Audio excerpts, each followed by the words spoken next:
To most people, October 16th is just another date. Maybe your anniversary or your birthday, but other than that, for the average person, there's really nothing too special about it. But for Amazon sellers, it's a date that should be starred and circled on all of our calendars. If you're not familiar, it is the date that Amazon will accept multiple products for fulfillment by Amazon. Okay. And if you're not familiar, real quick rundown from April to October, Amazon does not accept a lot of different products for fulfillment by Amazon. You can still do fulfillment by merchant, shipping them out yourself to the customer. But the reason for that is when you think of a lot of products, they lose their integrity when they are exposed to higher temperatures. And naturally, that's the summer months and the hottest time of the year. So if you send in chocolate or gummies and things like that, either in transit or while stored at their warehouses, they can melt and kind of just, again, lose the integrity of the product. And that's why they don't accept them. But meltables can also create a really nice competitive advantage, whether it be short term, a little burst, or even for those 6 months if you decide to do FBM. But with October 16th approaching, this is the first week of October as I record this. I've got three little nuggets I want to share with you, or three things that I've done over the last 6 months and I'm going to be doing now to give me a nice little competitive advantage, even if just for a short burst. Okay.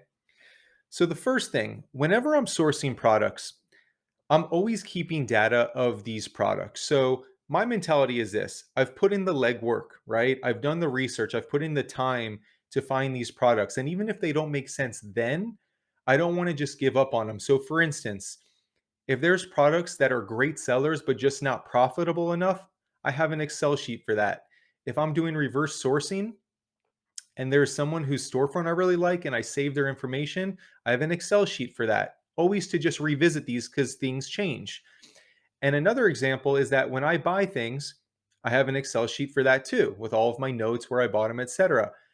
And when I come across products that make sense but are multiples, I may or may not decide to buy them. I don't love doing FBM. That's a conversation for another day. But what I do is color code them so that I can easily find them around this time of year and know that those are the meltable items that I came across. And the reason I do that is because now comes early September, let's say, I'll revisit those knowing that I can send them in FBA to Amazon.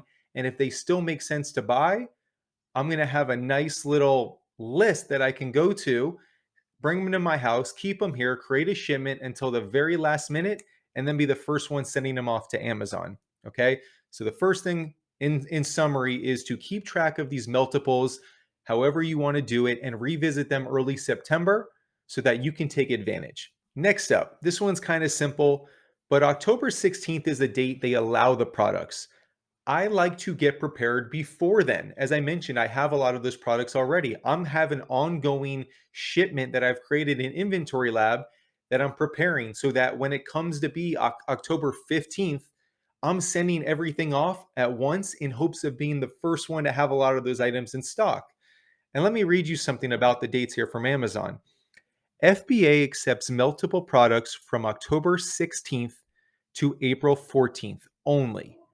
Multiple inventory stored or arriving at our fulfillment centers from April 15th to October 15th is marked unfillable and disposed of for a fee.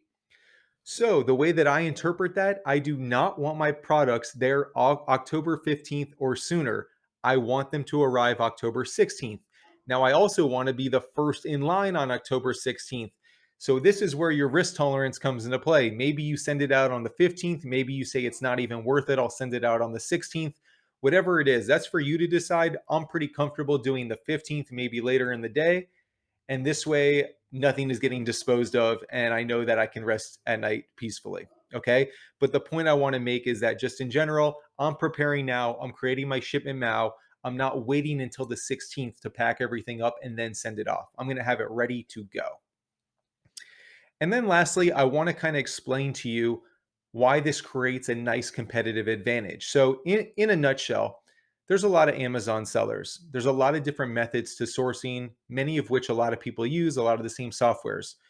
Whenever you can do something that most sellers don't do or are not willing to do, you create a natural competitive advantage. A good example is like a lot of people don't like doing manual sourcing.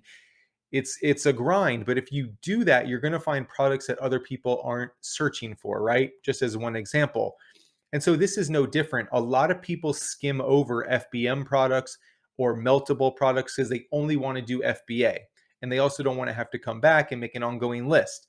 So if you're willing to make that list and you're willing to keep records of it and revisit it, you're going to be doing something that other sellers aren't doing. Okay. So that's a slight competitive advantage. The same way that if you create your shipment ahead of time and not waiting until after October 16th and you're ready to go, you're going to be the first in line, which means you can charge a premium and get more sales, right? So just these little couple things can help you create a nice little opportunity, even if it's for a week, 2 weeks, whatever it is. It all adds up at the end of the year. And there's a couple little seasonal opportunities like this throughout the year. So this is definitely one to keep in mind. So with that said, I just wanted to touch upon that with October 16th coming up really soon. And if you haven't already thought about this stuff, I hope it provides some insights and some value. Go look at some meltable products and get a competitive advantage. I'm Jonathan. Duke does Amazon. We're on Instagram as well. Thanks for being here, and I will talk to you guys soon. Take care.